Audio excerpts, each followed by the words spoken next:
For the last 11 years, Mike Ernst has been collecting preference points, waiting for the day when he could hunt bear with his bow in Wisconsin.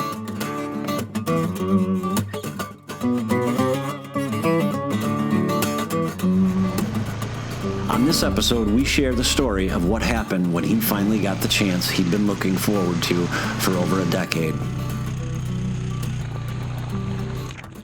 It's August 13th today, and we're just trying to find spots to put a bear bait that's closer for an archery, because most of them are set up for gun spots, 50, 60 yard shots, but we're going to see if we can get real close on them, find some good cover trees to sit in, and maybe even find a spot to sit on the ground. So we're just checking out some spots. I've never been up here, but the people, my parent family, and the landowner know where the bears come from, so we're just trying to work around that. And when we set up our bait, so the bears don't have the opportunity to circle downwind of the bait and smell us. So we're trying to stay on this southern end, but just trying to find a tree for cover is kind of the issue right now. So we're just gonna look around, and once we find a spot, we're gonna throw out the bait and cover it up and hope it gets hit. So.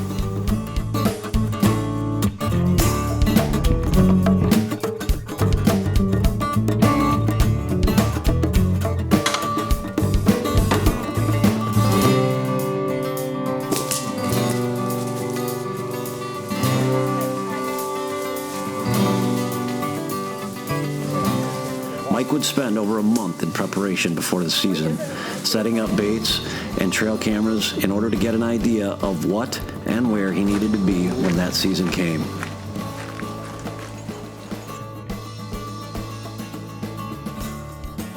He would set up 4 bait sites, and then all he had to do was wait and see what showed up. And from there, he could formulate his plan. Just got up in the stand here. First time ever going bear hunting, so it's going to be exciting. Check cameras this morning and throw out some more bait. There's bears coming in to all the baits, but this one had the most activity, and the biggest ones are here, but they're showing up in the dark. But there's still some medium-sized ones here showing up in the afternoon, so we're going to wait here until they show up and see if they're big enough to shoot, and if they're not, we'll get some good footage of them at least. So.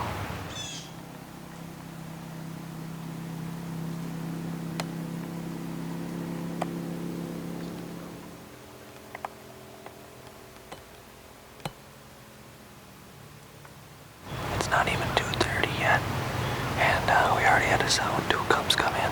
The sow smelled us right away when she was coming in, and didn't really want to come in. The cubs came right into the bait, but she was circling around. She went down to the south of us, just smelling around. They just got out of here, so we're just gonna hold tight, and hopefully a couple more come in before it starts raining for us.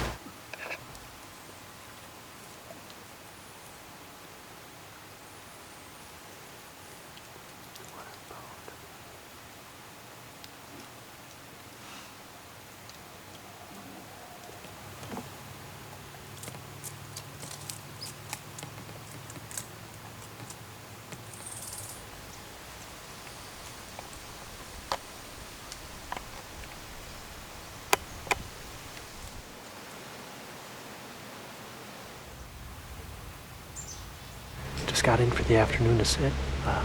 We're on our second bait. The wind isn't the best for the first one where I sat last night, coming out of the northwest. This bait is okay because there's a lot of options for trees to move in. So came in here, and actually on the way in we had a bear in the bait. And at first I was gonna stalk up and shoot, but it started walking away because it heard us, and it wasn't that big, so luckily I didn't shoot it. But anyways, we got up here kind of downwind where we think is going to be good for us, and hopefully that bear comes back in for some action.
he's no mega bear, but for my first bear, there's nothing wrong with it. He's probably 200 live weight, you know, maybe a little over, whatever.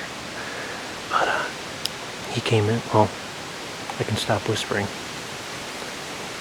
Sow with 3 cubs came in a little before after 4:30. I didn't want the cubs in here anymore, really, so I banged on the tree, kind of got them away, and what I thought was the sow coming to investigate ended up being this bear I shot. And he came in, grabbed a big chunk of cookie dough, went under the other side of us here about 30 yards away, ate that, came back in, ended up coming literally to our tree and smelling the backup climbing sticks I had on the ground. Working around, went up. He went downwind of us here, down to the east, down back to the south of us, circled around. He came into us multiple times at about 15 yards, and I could tell he was going back into the bait. And I just said, well, you had your chance to leave, but I know I drilled him. I could see that arrow go in there.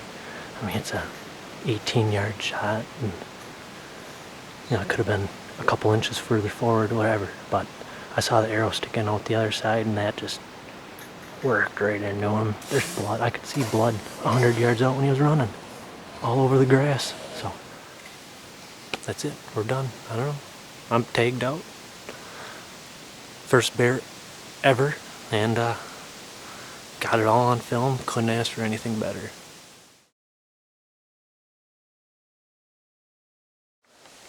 We're out of the tree. We're going to the bait. We're gonna find my arrow. I think it's still in him, but we're gonna look at all the blood.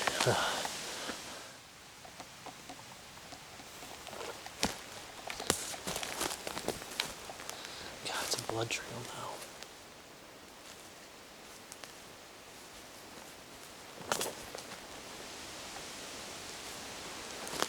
Blood.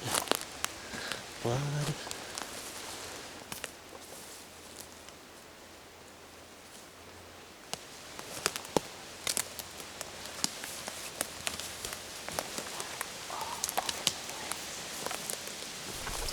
Blood.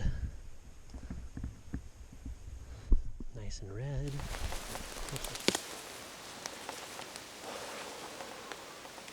There it is.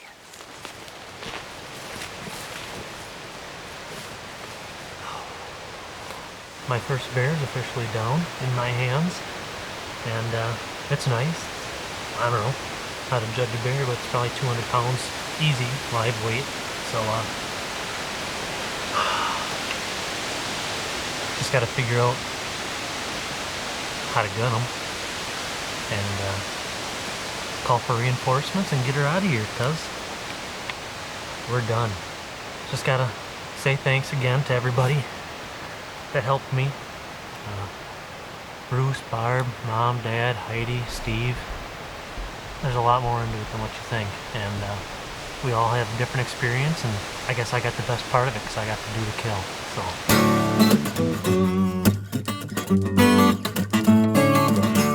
Congratulations to Mike on an awesome hunt and the fulfillment of a dream that was a long time coming. Good luck to all of you as well as you spend time in the woods this fall, and thanks for watching the White Knuckle Web Show. Don't you just hate it every time you're watching your favorite hunting show, then all of a sudden, bam, there's product placement right in your face every time. So I'm not going to bore you with all the details about Wicked Tree Gear, but what I will tell you is that Wicked Tree Gear makes a pole saw that goes from 15 feet down to 42 inches. Features a lifetime warranty, cast aluminum, no plastic parts. You already know all that, but if you wanted to find out more, you could go to wickedtreegear.com. Unless, of course, you like having a broken pole saw. Yeah, we've been working our Wicked Tree Gear pretty hard already this year. Our hand saws, pole saws, they work phenomenal. I can't say enough good about them, really. They built well, they stand up to the abuse that we put them through. They stay sharp for a long time. So this summer and this fall, we're going to be utilizing the new Wicked Ultralight.